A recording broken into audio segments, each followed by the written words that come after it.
First, let's just go back to the topic we're talking about here, which is a changing landscape. And let me just for a moment reflect upon the three elements of the changing landscape that I would see from where I sit today.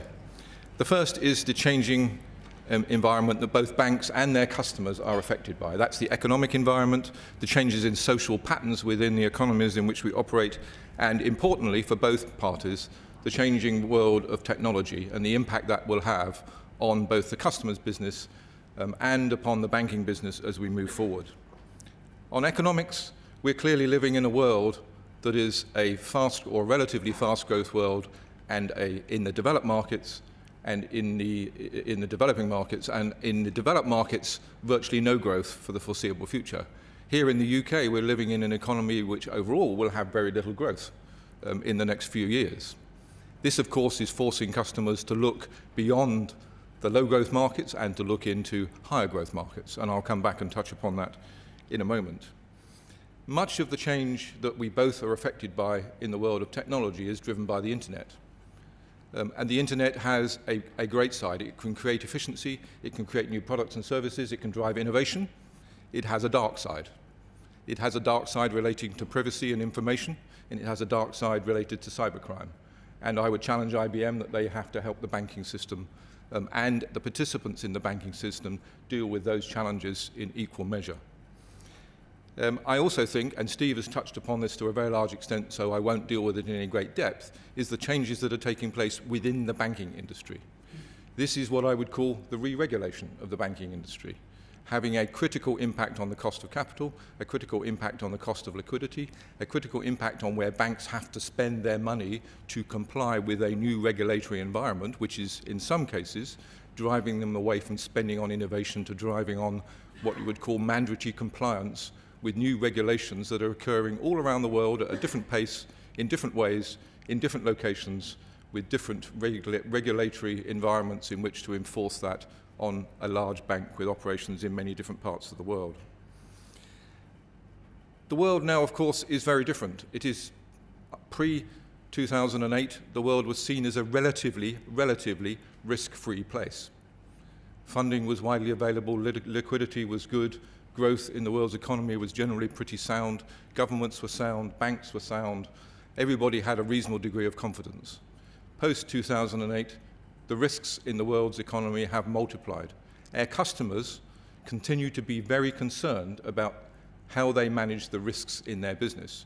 You talk to a typical audit committee of any client, and the audit committee's inquiry into how risk is managed within your customer has changed dramatically since 2008.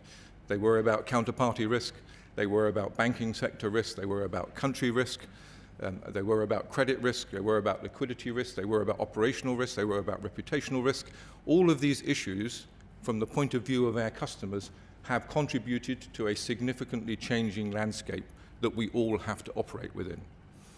The banks have a great opportunity here. The panelists haven't talked so much about risk management services provided by the banks, but there is a great opportunity for the banks in this environment to assist clients with a much more broad, comprehensive, understandable range of risk management services that are provided to help customers manage country risk, manage currency risk, manage interest rate risk, manage counterparty risk, and indeed manage the risk on the counterparties of the banks themselves.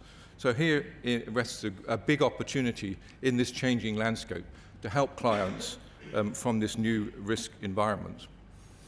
Two other major services that the banks provide, in addition obviously to a safe home for deposits and to providing capital for growth and for working capital, are information services and advisory services.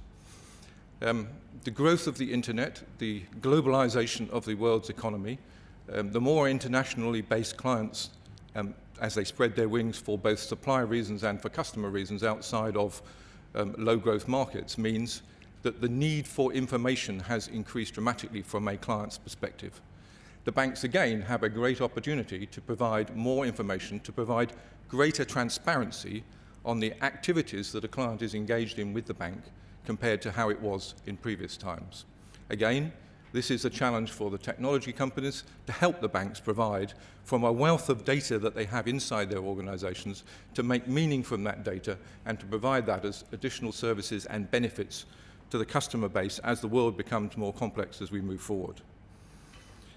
Social change, of course, is a big impact on our customers, is a big impact on the retail side of banks, has yet to be felt in what you might call the B2B world within the banking industry. I agree with previous comments that there's, in terms of innovation in banking, around the B2B space, we're at the very early stages of what you would call significant innovation about how you harness the power of technology, how you harness the power of the internet, how you harness the power of mobile and distributed technology to provide a better range of services to customers to help them simplify and manage their business more effectively as we move forward.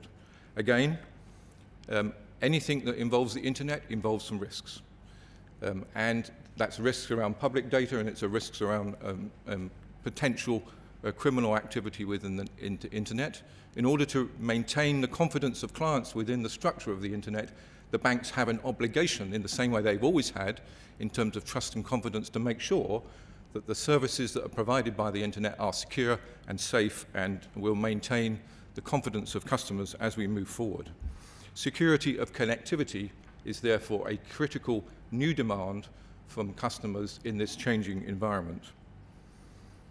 Steve has talked about the changing world of banking in terms of regulation. I won't spend a lot of time on that, but it is inevitably that there is a conflict between what politicians expect of banks on one hand to lend and support the economy and what they're saying to the banks on the other hand in terms of increasing capital, increasing liquidity, increasing costs of regulation, and therefore creating within the banks a conflict between how you spend your money on complying with what the government is saying on one hand and how you allocate your capital, which is necessarily becoming scarcer as a result of the changes from 2008 onwards.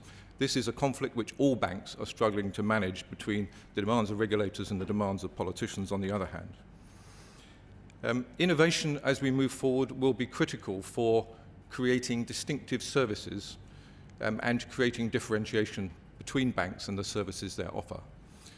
Innovation internationally is taking place at a greater rate than it is in the UK economy. You can see quantum leaps in innovation taking place in places like Africa and Asia that are not yet taking place in this country.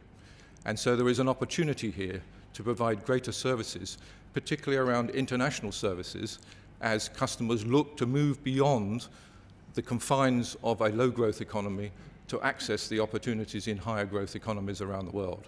In particular, in Asia, in China, in India, in Brazil, this brings risks, and the banks have an opportunity to assist the customers as they develop into new and emerging markets around the world to provide both information, advice, and importantly, risk management services as people develop into those additional markets around the world.